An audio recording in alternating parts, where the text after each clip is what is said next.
Although our name is Lucy's Retired Surfers Bar and Restaurant, there's nothing tired or retired about anything we do. Meet Me at Lucy's has been our slogan and battle cry for nearly 3 decades in New Orleans. Located in the heart of the Warehouse District, Lucy's has truly been the destination spot for nearly every occasion. Whether it's happy hour after work, before and after Saints and Pelicans games, or just a delicious bite to eat at all hours, Lucy's is the perfect place to meet up, hang out, and unwind for a great time. And while you're there, you should try one of our signature surfing cocktails, like the Shark Attack or Blue Whale. And for the truly courageous, our famous Scorpion Tequila Shot. Remember, Meet Me at Lucy's is our slogan, but don't forget to bring your favorite pooch, because our lifeguard chair is always open.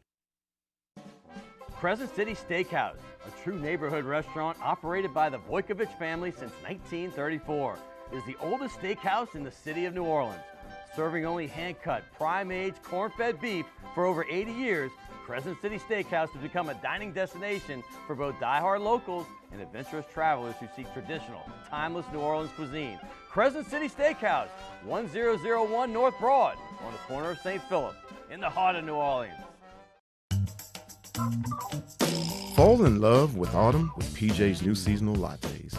Our pumpkin latte brings you all the flavors of a pumpkin pie, with hints of cinnamon and nutmeg, like your favorite holiday dessert in a cup. And our s'mores latte, with flavors of toasted marshmallows, warm milk chocolate, and graham cracker cinnamon, is sure to bring back campfire memories. The PJ's Fall Seasonal Lattes, available at your local PJ's, only for a limited time. Well, here's the bottom line.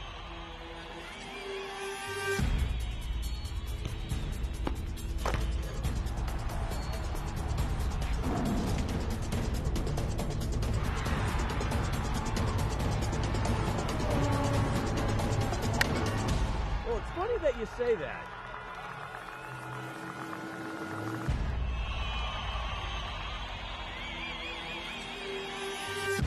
Let me tell you.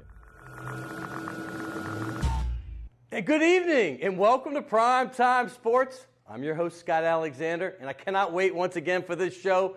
And wow, what an incredible weekend if you're a sports fan in South Louisiana. How amazing was this? The Saints. Well, you know we got to start there. They won their 7th game in a row, and it was in such impressive fashion this week. The Buffalo Bills, people might think that was an easy win, but they were undefeated at home. And the Saints just went up there and crushed their souls, 47-10. And look at this. They churned out 298 yards on the ground, 6 rushing TDs. I know you've been hearing this, but that's only the 5 times it's happened in the nearly 100-year history of the NFL. And the last time it happened, by the way, was 1957. That's 60 years ago. And by the way, another little stat on that same thing, 6 rushing touchdowns and 0 punts, because Thomas Morstead, he only got on the field for holding the kicks. Well, he didn't punt at all. That hasn't happened since 1941. That's 76 years. The Saints are doing some great things. They have Washington Redskins this weekend. Hey, by the way, LSU, they breezed by Arkansas 33-10. Started a little slow in this game, but they came back and won it pretty easily. The Tigers have recovered nicely, and I mean nicely, from their rough September. They're now 7-3. And they have a 10-win season in their sights. They have to win the next 2, and, of course, the bowl game as well. Tulane, well, they broke a 4-game losing streak to get their first ever road win against the East Carolina Pirates, and the Greenies were rooting for you hard. They only need to win their last 2 games to get to a bowl. That will not be easy. Hey, by the way, I got to keep giving props to the Nichols Colonels. They've won 6 in a row. This team was hapless before Tim Rebowe got there, but he has that team rolling and doing great things. Congrats to them. The New Orleans Pelican basketball team. You know what? They always seem to start slow, but not this year. They won Saturday against the Clippers at home.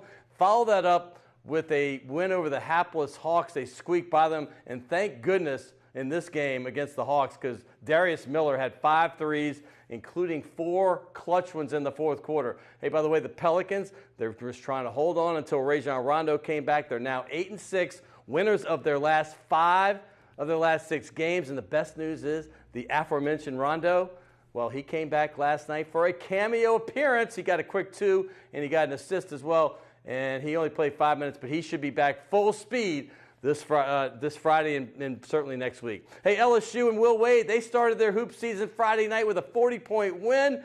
And the much-improved Tulane Greenway basketball team, Well, they won their first 2 games, including an impressive blowout last night of Southeastern. Hey, tonight, 4 of the top 5 hoop teams in the country, well, they all play together. It's Duke and Michigan State, Kentucky, Kansas. It doesn't get any better than that. And back to football, congrats to Bill Belichick. He just tied the great Dallas Cowboy head coach Tom Landry in NFL coaching wins at 270. That's right.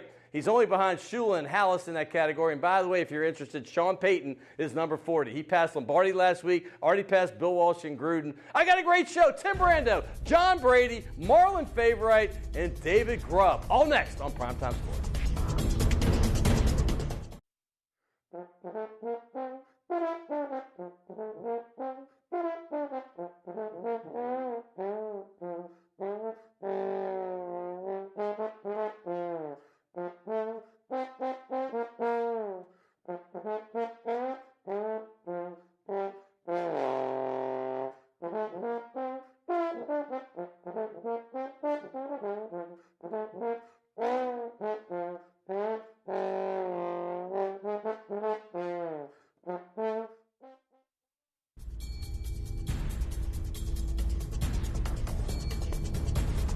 Welcome back to Primetime Sports. It's always great to kick a show off with Big Sam's Funky Nation.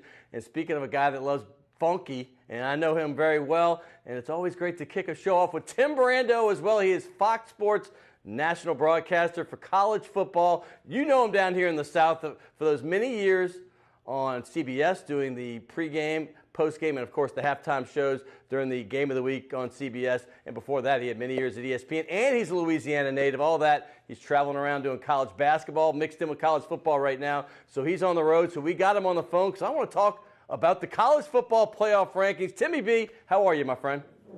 I'm good, Scotty. I'll be seeing you soon. Look forward to it. We'll see you in Michigan State for our 12th game of the year. Yeah. But let's talk about what happened last weekend. We were watching after our own game. We watched, it's not unprecedented, but very rare trifecta of 3 top 10 teams going at each other. Georgia, Auburn started in the afternoon. Obviously, Notre Dame and Miami. And then you had TCU, Oklahoma. And it turned out to be the best game of the day was Alabama, Mississippi State. The other 3 turned out to be duds with the home team winning all 3. But after you watching all these games and seeing what's happened this past weekend, how do you think it's going to shake out? Well, I think that everything that we're all saying now could be deemed dumb and idiotic, and we could be blasted on Twitter. Oh, that happens to me daily. Because we just don't know. I mean, today's college football player, and I think even the coaches don't know. I mean, Scott, you've sat there with some of the meetings that we've had this year with coaches, really good coaches, and they're I just feel good, but I'm just not sure. Well, after watching, for instance, Georgia Auburn's a good example. Like, Georgia came in, they weren't a big favorite. They were going to Auburn. Everybody felt Auburn was going to give them a game. This turned out to be a shellacking. Where does it stand for these 2 teams? Well, the reality was Fromm had never quarterbacked in a real, true road environment. The game they played at Notre Dame was half full with Georgia fans. And Auburn was a different animal. And that freshman had not been in that situation before. And Auburn's defense is as salty as any that's out there. I mean, they had an aberration really in the second half of the LSU game, and I give Matt Canada a lot of credit for that. But that's an Auburn defense, particularly playing at home against a rival, and that's a rivalry game. They're capable of knocking you on your butt. And that's exactly what they did. And the overinflated view that the Georgia fans have of the Georgia program is part of the issue too.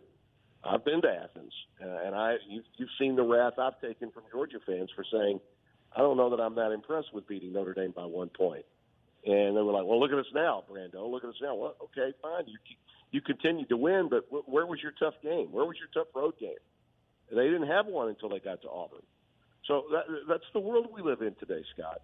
Okay? The players are affected by the mindset of those that are around them. The fans at most SEC schools, particularly those like Georgia, like Florida, like LSU, Bama, and Tennessee, they think that they're supposed to win 11 every stinking year. And guess what? All of them can't do that. That's why there's going to be probably 7 coaching changes in the league.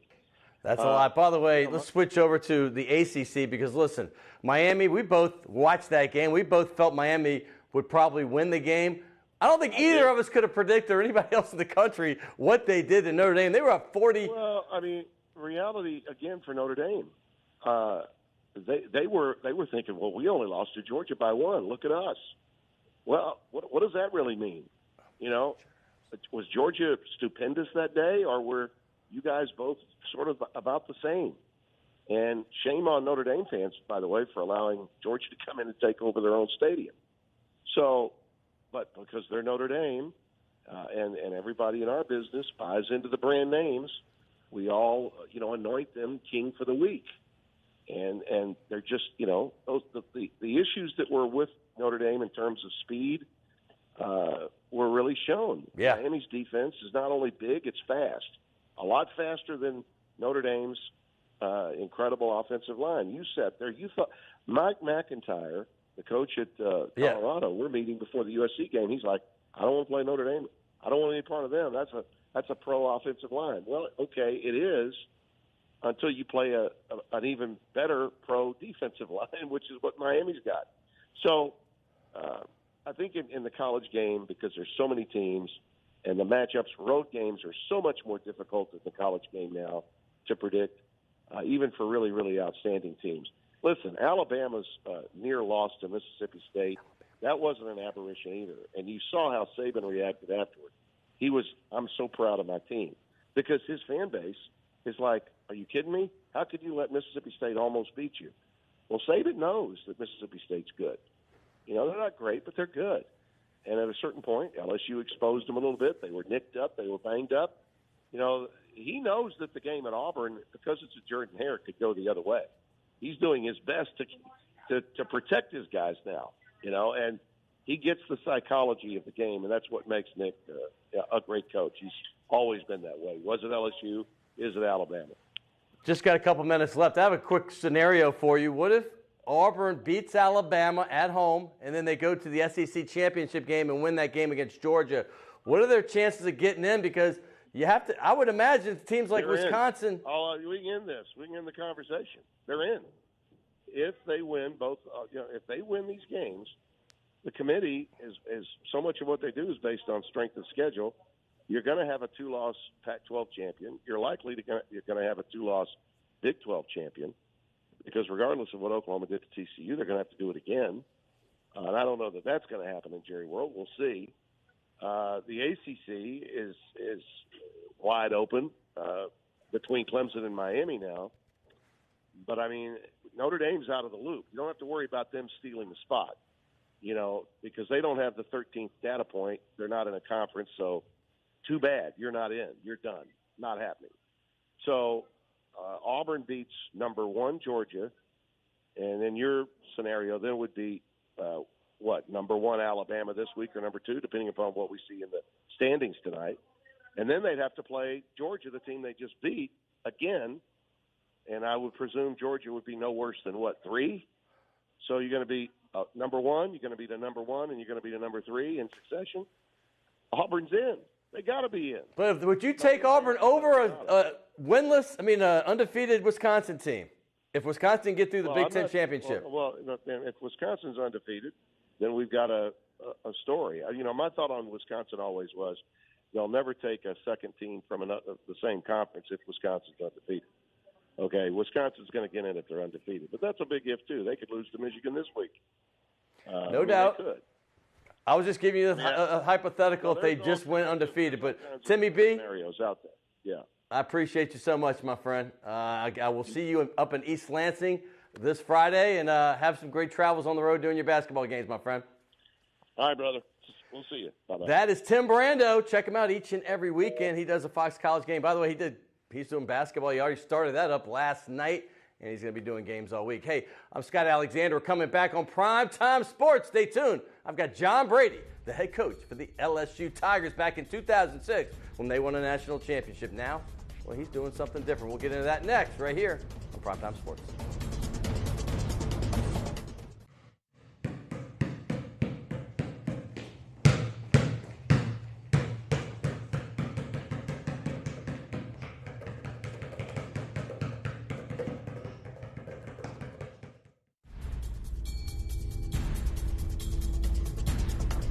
Welcome back to Primetime Sports. I want to thank Tim Brando for that college football update. Hey, we're going to talk some more college football. Marlon Favorite, remember the 2007 national champion defensive lineman? Well, he's in the media now, so he knows it. We're going to talk about the Saints' 7-game win streak, LSU's nice little run, and a little bit about Tulane as well. And later in the show, hey, the Pelicans have won 5 out of 6 games. I have beat writer, Pelicans insider David Grubb. But right now, we're talking basketball, and we're going to talk college basketball. We're going to start locally and then go to a couple great games tonight. First of all, it's John Brady. Remember, he was my college basketball analyst last year for about 14 episodes, all the way through the Final Four, and here he is back for the first time. Welcome back, JB. Good to see you, my friend. How you doing, baby? I'm doing good. Good. By the way, you are the new LSU broadcaster, along with Chris Blair. You're the analyst. And you're in that role now. You've already done your first game, Alcorn State. How was it? It was great. I had a great time. Very appreciative of LSU for allowing me to do that and get involved in that way. You know, it didn't work out last year. We tried to put it together, but it didn't work out. And so Chris Blair's a pro. He made it real easy for me. And all I do is kind of talk about what I see and try to inform the fans on why they're doing what they're doing. Which is, I think, great. I think it's great. You don't really see this very often. I know in the past there's been a few that have done it. I think Sonny Smith might have done this a little bit, maybe Wimp, Sanderson. Richard Williams does it for Mississippi State. Richard Williams does it. He was a guest on this show with you and Dale Brown back in March Madness time. One of my favorite shows ever. But Will Wade, I got to ask you a question because it takes a secure coach to have a former coach call the game sitting there. So you have to have a unique relationship with Will, don't you? Well, he's been too kind to me. I can't even tell you how kind he's been to me and allowed me to do what I'm doing. I've said this about him. Even though he's 34 years old, he's not afraid and he's not insecure. He's not intimidated by the other coaches in the league. He's not intimidated by the magnitude of the LSU job. He's embraced that. He's embraced me. And I'm really appreciative of him for allowing me to do that. And I'm not there to criticize him in either way. I'm there to explain why he's doing what he's doing and help bring the fans along with the decisions that he does make. And I told him before we got into this, I'm not going to ever offer anything to him. Yeah. That's his job. It's his team. Now, if he asks me, I will give him an opinion. But other than that, I'm there just to watch the game and bring the fans along about how they're playing and what they're trying to accomplish when they're on the floor. Got to ask you, we sat there a week ago, or 2 weeks ago, I should say. LSU didn't look very good particularly. I guess it was the Tulane scrimmage exhibition game. Tulane won that game by 10. They come back, and they look pretty impressive. They win by 40 against Alcorn State. Now, I know Alcorn State's not Tulane. Tulane is much improved. We'll get into that in a second. But tell me what you see from this LSU team after the Alcorn State game. Well, I think Will made a decision. Coach Wade made a decision to put Tremont Waters at the point, the freshman point guard from Jersey or Connecticut up in that way, had committed to Georgetown or maybe even had signed with them. He made a decision to go with him and bring him along. Right. And I think the commitment to that has helped the flow of his team offensively. But the defensive aspect of his team got better since the Tulane game. They gave up 84 points to Tulane, and Tulane can score it. They've got some veteran players. But that's not what LSU is going to be about. And I think defensively they got better. Brandon Sampson, defensively on the wing, has got to be good for them. Epps did not play against Tulane. He will be back, particularly when they leave for Maui on Friday. I'm not sure if he'll play Thursday. He's key. But when they get Epps back around the goal, with Reith around the goal, both of those guys are right at 6'10". I think defensively from a shot blocking standpoint, it'll help them as well. Yeah, there's Reith right there. He's the big man. How crucial is his development for this LSU team? Well, he's improved. They still, the other night, even against Alcorn, they still don't have a go-to guy on the block. I think Skylar Mays on the wing has improved. Sampson's going to be a key for them on the wing. But I think when Epps comes back, he will give them more of an inside presence and somebody they can go through on the post to either get fouled or make a basket close in when you have to do that at certain points of the game. LSU's had a long history of guards. You've had a few of them. Taurus Bright, Darryl Mitchell. We could go on and on about their guards they've had. Obviously, Ben Simmons recently. Tremont Waters, where do you think he flows and who does he remind you of in the LSU history? He's not like Chris Jackson or anything, is he? He scored 27 that game. He's not that explosive where Chris could really create his own shot. But I said on the air, for LSU fans who really know. Right. I said, does Ethan Martin ring a bell to anybody? 81 Final Four, baby. I thought Ethan Martin's one of the best point guards in the history of LSU. This guy can pass it like Ethan, run the team like Ethan as a freshman, but he can also make a three-point shot. That was Ethan's Achilles heel. He wasn't a great jump shooter. After the game, Ron Higgins interviewed Dale Brown. I had already invoked Ethan Martin on the air. After the game, Ron Higgins interviewed Coach Brown, and Coach Brown said he reminded him of Ethan Martin as well. So wow. For us both to be on the same page. Too, because I don't know a better leader. I don't know if he's going to be that kind of guy, but a better leader since I've been watching LSU in the mid-'70s than Ethan Martin. Maybe Derek Taylor, but those two I'd put with anybody. Maybe some of the guys you had as well. No question. I got to switch gears to Tulane. We saw that. I was super impressed. I got to tell you, I didn't get to see much of their first two. They're 2-0, 3-0 if you count the LSU exhibition, and I'm sure they secretly are. There's no doubt about it. Why not? Why not? Yeah, why but Cam Reynolds, I knew was going to be a great player. He was the most improved player in the conference last year. He came back. I think he's gotten even better. Talk about what you see from this Tulane team. Well, I like Reynolds. I recruited Reynolds at Arkansas State. Then when Tulane got involved, we kind of got shelved because of just a bigger name and a bigger conference and that sort of thing. I've always liked him. We liked him last year when we saw him play. Cornish, the transfer is good. Frazier is good. The Bosnian transfer from Vanderbilt is good. I think that's four really good players. I agree. That Tulane has. Four very good players. I think offensively they're going to be fine. I think the biggest thing for them is if they will defend and defend well consistently throughout the course of the game. But I like the look of the Tulane team. They're different guys can score it seems. They have some experience. They looked more physical than they did a year ago when we saw them play against LSU. And I like the look of their team, and I think they're a much improved team. All right, the guy that stuck out to me comes off the bench, and you mentioned a Vanderbilt transfer from Bosnia. I can't pronounce his name. Samir Shajic. I just got that from my man Adam Miller. I got that from Adam Miller. He is the Tulane SID. But 21, to me, was the difference because he's rugged on defense, and you know if they have a C at the end of their name, they can shoot the rock. And this guy does it all. He's the sixth player of the game in the first game, and he can play. I mean, he is a basketball player, and he fits in great with this team. Well, he's got a skill level about him, as most foreign players do. He can pass it. He can score it. He's tough.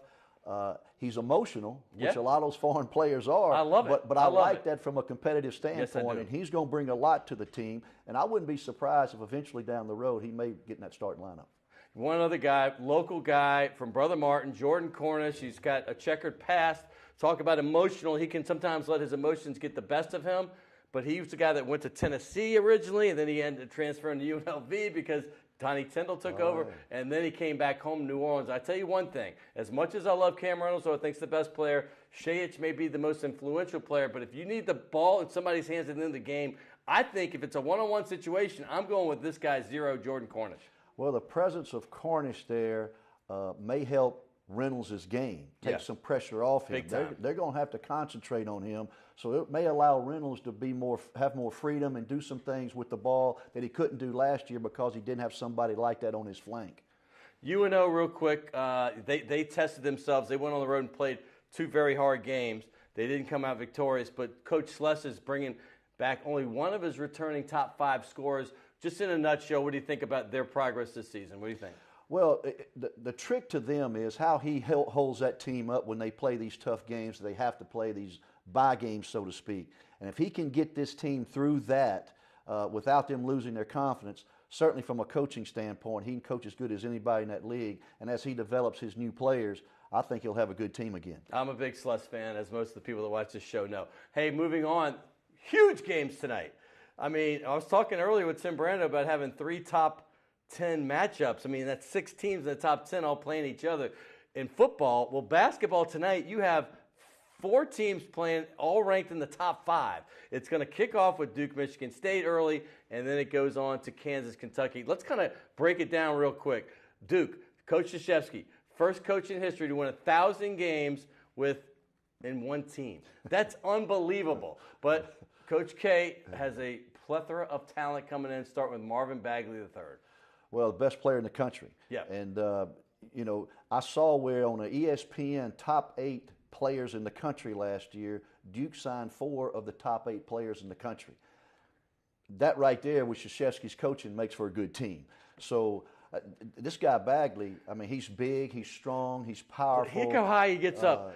Have you seen him in the open court? This dude's a big man. I've seen highlights of him, but I can't wait to see him play on TV when they do play. But Duke is tremendously talented.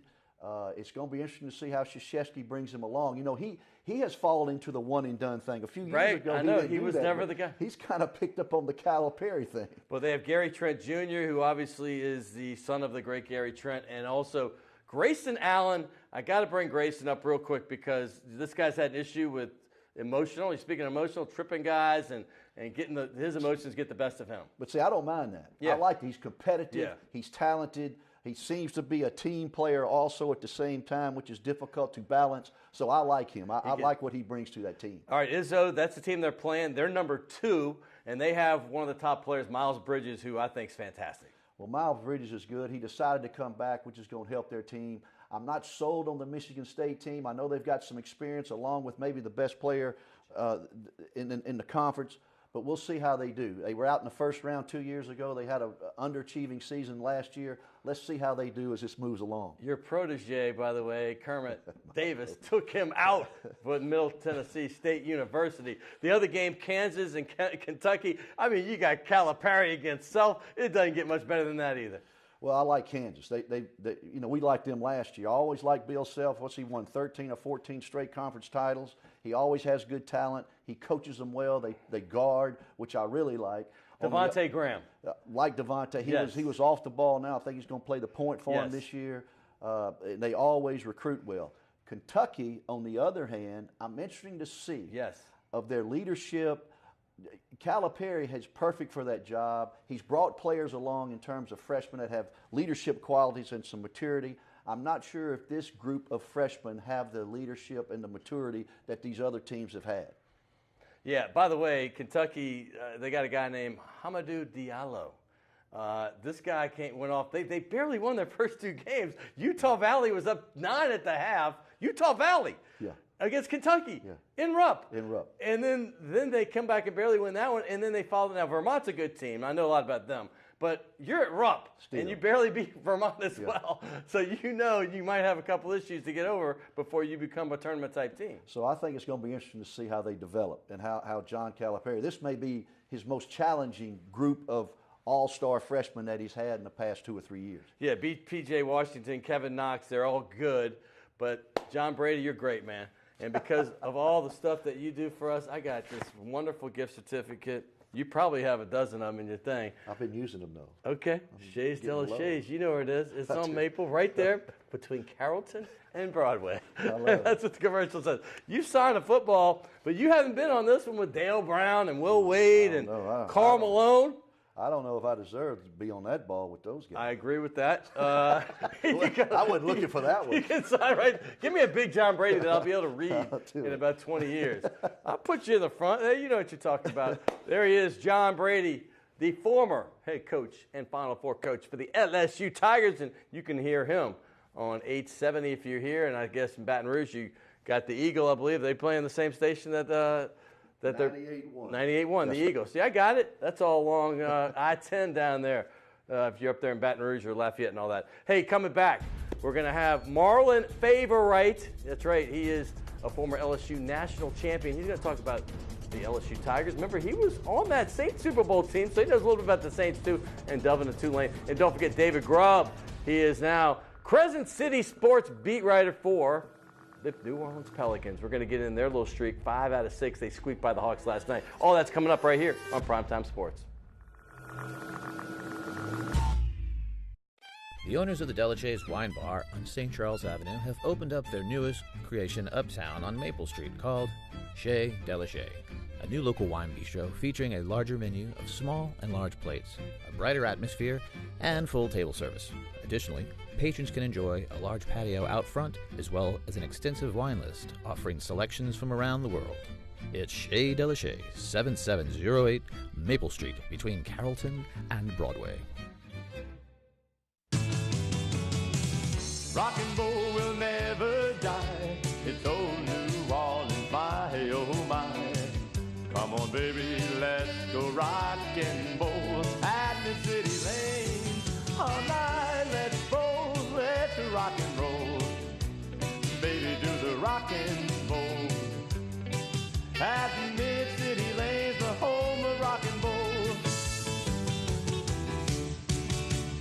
Although our name is Lucy's Retired Surfers Bar and Restaurant, there's nothing tired or retired about anything we do.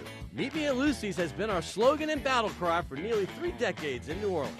Located in the heart of the Warehouse District, Lucy's has truly been the destination spot for nearly every occasion. Whether it's happy hour after work, before and after Saints and Pelicans games, or just a delicious bite to eat at all hours, Lucy's is the perfect place to meet up, hang out, and unwind for a great time.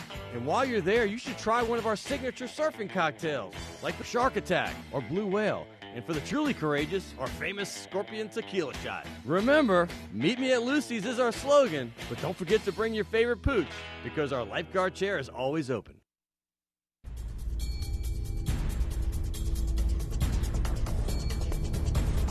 Welcome back to Primetime Sports. And I know here in South Louisiana, football is king, and this has been mostly a basketball show with a little football with Tim Brando earlier. Of course, we just had John Brady, and we're going to talk Pels next with David Grubb, but I've got one of your favorites. 2007 national champion, one of the most gregarious guys in the world, West Bank proud. He went to Shaw first for a couple of years under Frank Tierney, and then he went to West Jeff, and then on to the LSU Tigers, where he started, like I said, on that 2007 national championship team. Now he does all kind of stuff. He does LSU Sports Radio Network. He's doing all the pre- and post-game and stuff with them before and after LSU games. He does a lot with ESPN Radio as well. His name, well, you know it. It's not Marlon Favorite. It's Marlon Favorite. And he is right here, and I'm going to say one thing. Hello, somebody. Hello. Hello. How you doing, my friend? Man, blessed, brother. And yourself? Doing well. I see you looking good, man. All sharp, brother. Hey, I got dude, you. All right, we got this going on. We got this working. It's fall. Hey, let's start talking about football, and it's no better than what's going on right now with the New Orleans Saints. A 7-game win streak. I went and dug through the stats last night, Marlon. You were a member of that 2009 Super Bowl team. A little practice squad action, but you got that right. But my point is that they're in the top 5 in every single category, and that includes the 2 horrible games at the beginning of the season. Top 5 offense, top 5 offensive scoring, top 5 rushing, top 5 passing. On defense, the exact same thing. Can you believe it? It's very believable, man. This team, if you look at the 2009 team and this team might have a slight edge of probably being a better team. It has a lot to do with the team chemistry going on in New Orleans right now. You see it, guys snapping up, taking pictures. They're enjoying themselves. They're having fun.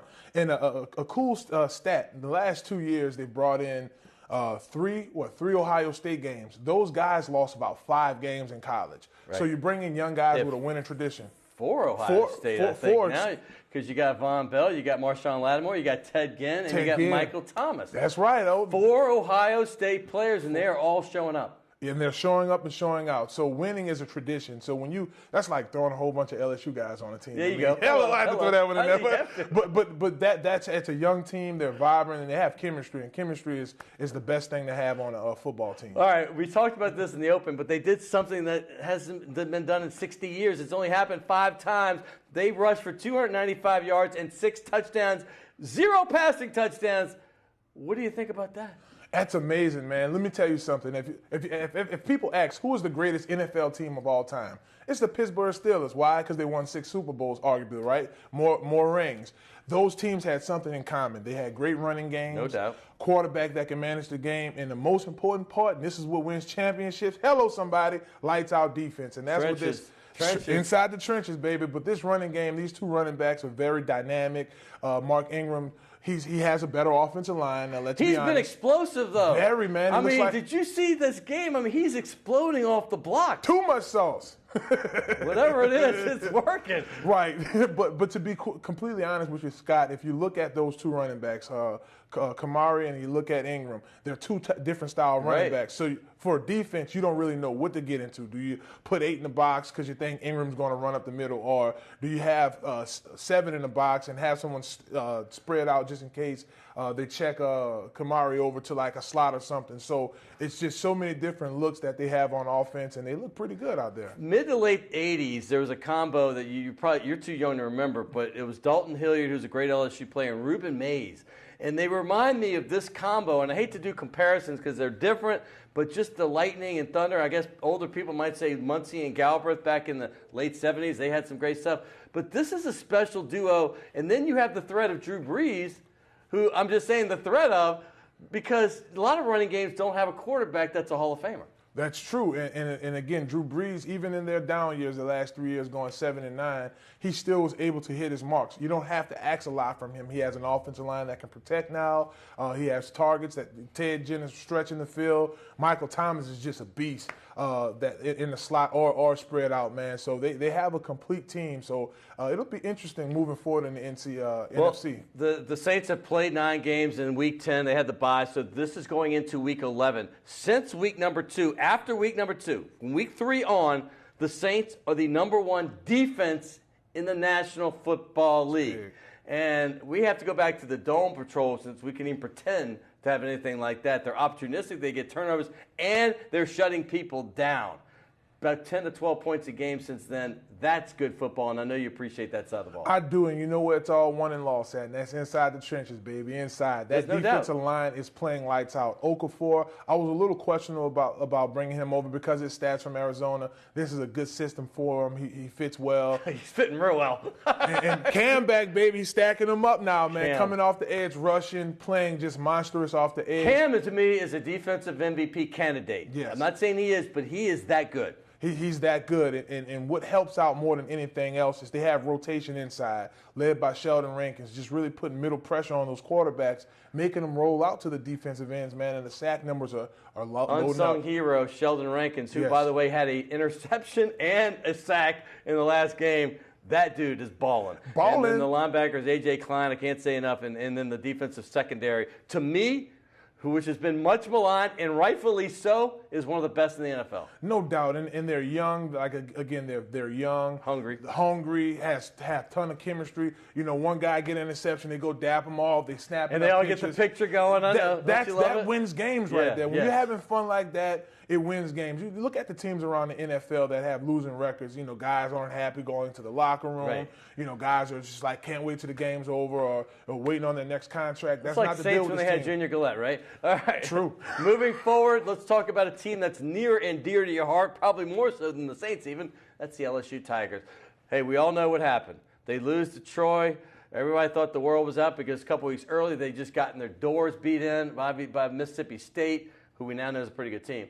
And then Coach O picks himself up by the bootstraps, and they've been dynamite ever since. Only losing Alabama in a well-played football game, but they've been undefeated other than that. Your take on what's happening up there in Baton Rouge? Well, what's happening is something similar to what's going on down here in New Orleans. You have team chemistry. These guys are playing lights out. That secondary, you could tell they gel with each other. Man, every time I go out there, they crack jokes. There you go. There's one of them right there, Dante Jackson. That's the #1 jokester right there, man. Toad setter right there. That's sack early in the game. And he just might break the combine 40-yard dash record. I mean, he's fast. He can play anywhere in the secondary from at safety or cornerback. So you think he might get in the 4.19 range? He's fast. That's why he's a fast guy. Don't get me excited.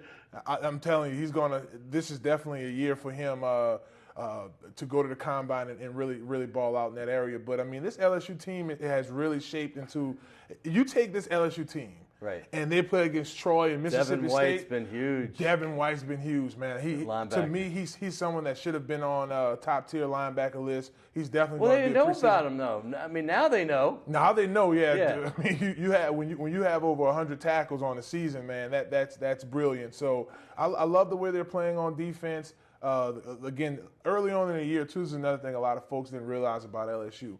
When they played Mississippi State, they didn't have Ed Alexander. They didn't have Frank Herron. They didn't have rotation. They had a Rashard Lawrence that wasn't really healthy. Once those guys got back and healthy, they started to have rotation up front in the middle, and that gave them legs under them. So this team, and then offensively, DJ Shark, that's where I was going next because the line has been pretty good in my opinion, and that's the same I could say for the Saints. But DJ Shark has been a find. We all knew he had the talent, but now it's getting to blossom. And obviously, Darius Geis is finally healthy. That's a lethal combination for them. And Darrell Williams is a truck as well. Westbank, hello. Hello, somebody. Talk to me now. But those three skill position players. Those three skill position players are similar to the Saints with Kamari and Mark Ingram. Darrell Williams and Geis have that type of combination. Sometimes you see them in the game together. You know, they have that high motion offense. They're moving over, trading the tight ends. You don't know who's getting the ball. So it's very tricky. Geis, I mean, you're looking at a top 10 pick this year in this year's draft is going to be either the first or second running back taken off of the board. Interesting. Very interesting. And Darrell Williams, he definitely helped his stock as well. And you speak about Chark, man, averaging 58 yards a catch. That's big. And now he has 2 offensive touchdowns plus 2 special teams touchdowns, man. He's just been amazing. That does not stink. I can't let it go without looking at this big helmet right here. That is the Tulane Green Wave right now. LSU's going for the 10-win season, which would be remarkable considering where they were in September. Tulane, they just want to get to a bowl. They want 6 wins. They got their 4th this past week, and they need 2 more. They got to go at Houston, and then they have to play, obviously, SMU at the end of the season. Home against Houston, road against SMU. You talked to Jonathan Banks recently. What did he say? He's the quarterback right there for the Tulane Green Wave. Great leadership, man. He's a kid, very humble, dual threat on the field, obviously running for a touchdown against East Carolina and throwing it through the air. Just a guy that has the leadership qualities to take his career to the next level. So looking at these 2 games moving forward for Tulane, against Houston is at home. The polls say they don't really have a big chance at winning, but it's just something about that home field advantage that really works. Well, I mean, they're not a double-digit underdog. They're only 9. Right. Not underdog. I think they can take Houston. It's not going to be easy, but I think that's going to be an easier game than, say, SMU on the road. SMU's playing very good football. But do they have a chance to just shock the world and win these 2 games?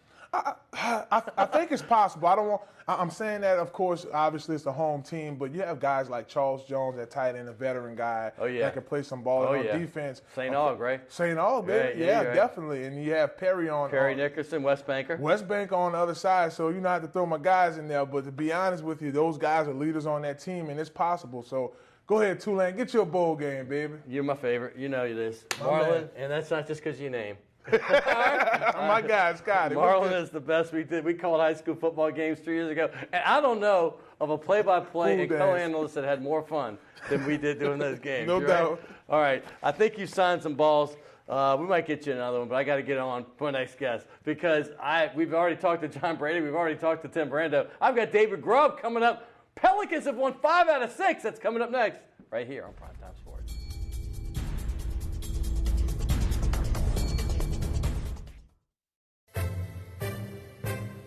504.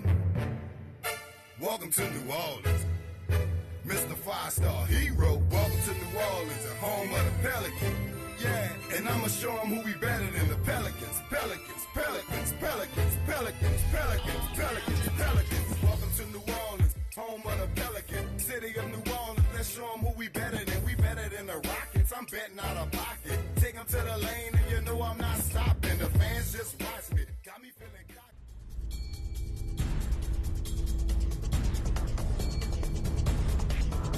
Wow, what a whirlwind of a show we've already had. I want to thank Marlon Favorite, who was just on, and of course, John Brady and Tim Brando. But everybody that knows me knows I love basketball. You heard 5-star hero. They're just singing or rapping to the Pelicans theme song, in my opinion, one of my favorite songs out there. Well, now we're going to get to the team itself. They've won 5 out of 6 games. Last night, well, they got us all on heart control pills because it was a game against the Atlanta Hawks, who unfortunately are 2-14, I believe, or somewhere in that range, and they're on their 3rd road game in 4 games. Yet the Pelicans seemed to make this as close as they possibly could, and they barely won. The fact is they did win, and they've won 5 out of 6. I want to keep that in mind. David Grubb, CrescentCitySports.com, also with WBOK. He's a New Orleans guy, played hoops himself for Carr. He went to Wake Forest University, and now he is back home in the Crescent City and doing great things. Welcome to the show. This is the first time you've been on. It won't be the last for sure. How you been? I'm doing really well, and I'm glad to be here. This is very exciting for me. Yeah, well, we're going to talk some hoops, and like I said, I'm going to have you on for a longer segment. Brando is a late addition this time, but let's get right to it. You've been there pretty much all the games. If you're not there in the thing, I know you're watching them. Last 3 years. What's your take right now? They're 8-6. We all said that if Rondo gets back, we want to be around 500. They're a little bit over 500. Yeah, I think for them, this is a better start than they probably anticipated, considering what the strength of the schedule was before the season. But what we've seen in the NBA this year is that there's a lot of teams either one game above 500, two games above 500, or one game below. So there's this heavy congestion in the middle league, and the Pelicans have kind of taken advantage of that. Their most impressive win, obviously, is the win over the Cavaliers. but that looks less impressive considering where the Cavs are right now. And oh, by the way, the Cavs did have a great comeback last night. 23-point comeback, that was unreal, but let's not digress. Right. You're right, that win, everybody got on me because I put a graphic up on Twitter a week or two ago and saying, I just said facts. Hey, they're 5-0 against losing teams, and I went 5 against winning teams. People are jumping on me. I said, this doesn't mean I don't love the Pelicans. It's just stating a fact. They did get a win over the Clippers this weekend. They obviously got one over the hapless Hawks. What direction do you feel they're going in? Because I have a feeling you were hinting at something when you said they feel. How does David Grubb feel? Well, I think that what they are is a better team than last year, but they're still really an average NBA team. Right.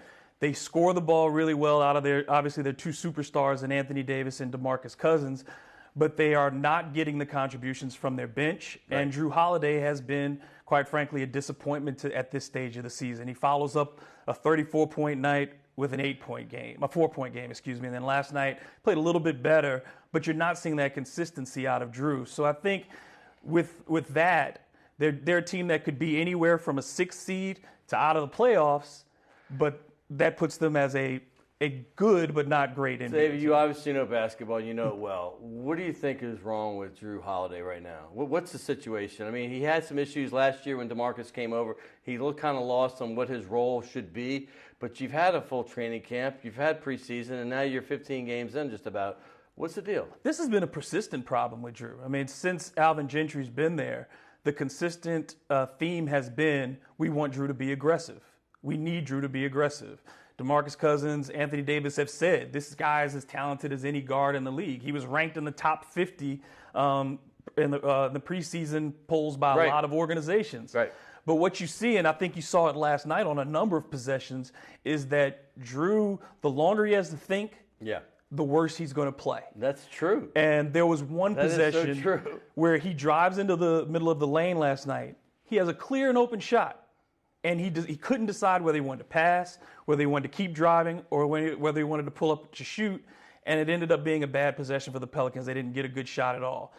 Those kind of plays show that, A, he shouldn't be on the ball, and it's going to be a great thing when Rondo's able to come back full time and keep him off the ball. But at the same time, it shows that mentally, you're trying to figure out what that issue is for a guy with that kind of talent. Why hasn't he gotten over the hump? And at some point, 9 years into his career, you have to say, well, maybe this just is who he is. Well, on Media Day, which I'm pretty sure you were there, we heard DeMarcus Cousins say, they asked him about Rajon Rondo. And he made the most simple answer, but it's so true. He just said, let me just say this, he makes the game so much easier for all of us. He got 5 minutes of play last night. He was supposed to not come back till Friday. I guess they're kind of just weaning him in. Right. But the fact is, what difference will he make on this team? I think you saw immediately what he was able to do. He comes in, his very first possession, scores a layup. Right. Next possession, he hits DeMarcus Cousins for a three-pointer. So you see that his understanding of spacing, his ability to get to the rim and finish because he's such a long point guard, and just his overall knowledge of the game is something that they have not gotten at the point guard position in years. Thank you. So since Chris Paul left, really. Right. No doubt. So I think that's what he'll bring. The biggest thing is, can he keep defenses honest? And I think they have to be very slow about bringing him back because these next 3 games, look at the point guards he's going to be playing against. You got Kyle Lowry on Wednesday night. Oh, yes. Then they go up against Denver and Gary Harris, who's been playing great basketball. Yes, he has. And then you get Russell Westbrook. Oh, boy. So for a guy coming off a groin injury and surgery, you can't play him heavy minutes against those guys. You want to bring him along slowly, and hopefully by December, he's really in shape and they can start making a push. In today's NBA, getting spacing is so important. Even Gravis Vasquez did it better than what we've seen lately. Yes. And, people forget about that dude. But remember, he was averaging 11 or 12 assists solid. that 1 year. I guess it was 12, 13. Moving forward, the Boogie-AD combination, which is what we all want to know about, how do you feel it's working? And do you think, obviously with today's NBA being all spacing and small ball and getting penetration and shooting it out and getting the passes, well, this is a different kind of basketball. This is more old school basketball. You got 2 big guys. What's your take on them? I think the main issue that they're having, obviously their numbers are outstanding, but I think the shooting percentages could be higher, and part of that is because you're not getting the consistent shooting from the outside to give them more space in the post to operate. And there is an over-reliance that I see on DeMarcus Cousins as a passer. I mean, he's averaging 5.5 turnovers, and part of that is because they run so much of the offense through him Yes, they do. because they can't count on their guards to do it. Yeah. And you just don't want your center being your primary decision maker, no matter how talented he is. Well, he even said that last night. He says, hey, I'm the biggest culprit of these turnovers. He had 8 again last night, 7 Drew Holiday. They have to protect the ball, but I think if they can get that down, this could be a dangerous team. Could be an upper 40-win team if things fall the right way. But you know this is a fragile team as well, and you got personalities like Rondo, you got personalities like DeMarcus. If things go south, that's what I'm afraid of personally. Now, the role players. Last night they came through. They haven't been doing that all season long. Darius Miller shot out of his mind, 4 threes in the fourth quarter, 5 overall, and you had E'Twaun Moore with another solid game. Can they keep it up, and how important will that be for the Pelicans?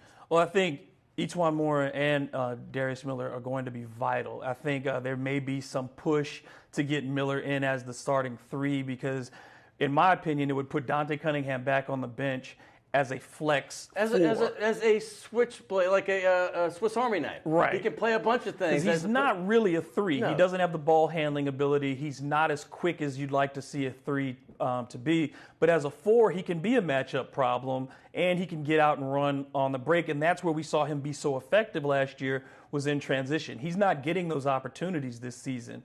So I think if Miller can continue to shoot and demonstrate that he can do that on a consistent basis, which he has been over the last 5 games or so, he's really shooting well. Because of Drew's struggles, obviously at the point, he's pretty much now at 2. Right. Jameer Nelson was kind of a godsend, landing in your lap, so you didn't start the season 3-12, right? How is he going to fit in with Drew Holiday going forward? I mean, and also Rondo is what I meant, Yeah, Jameer has been a very steadying presence when he comes into the game. His numbers aren't always exceptional, but what he does is he controls the pace, and he does not turn the ball over, which is something that they've struggled with, obviously, with 19 turnovers last night and then 20 a couple of games ago. So when Jameer comes in, I think what you'll see is I think you may see more 3-guard lineups with Jameer, Drew, and E'Twaun playing together with the post guys. And then you may also see some of that with Rondo playing with 2 guards as well, so that you continue to get them both minutes and always have a ball handler on the floor. David Grubb, got to thank you. We have a gift certificate for you. Go get you a little starter over here at Shays de la Shays. Thank you. By the way, check him out, CrescentCitySports.com. That was delightful information right there. I can't wait to have more of that. And also, you can check them out at WBOK. But, hey, CrescentCitySports.com, you're going to get some great info on the Pels. Hey, you got a lot of people to thank out here. It's been a great show. I want to thank everybody, all the guests. But, of course, Will Hill, my producer. Hey, Jay Smooth, Josh Smith. And I love my man, Kenny Juno, the Redhead Tsunami, Peter Drennan. Thank you all, everybody at WLAE and CST alike. Check them out both out. They're on all week on both shows. We'll see you next week right here on Primetime Sports.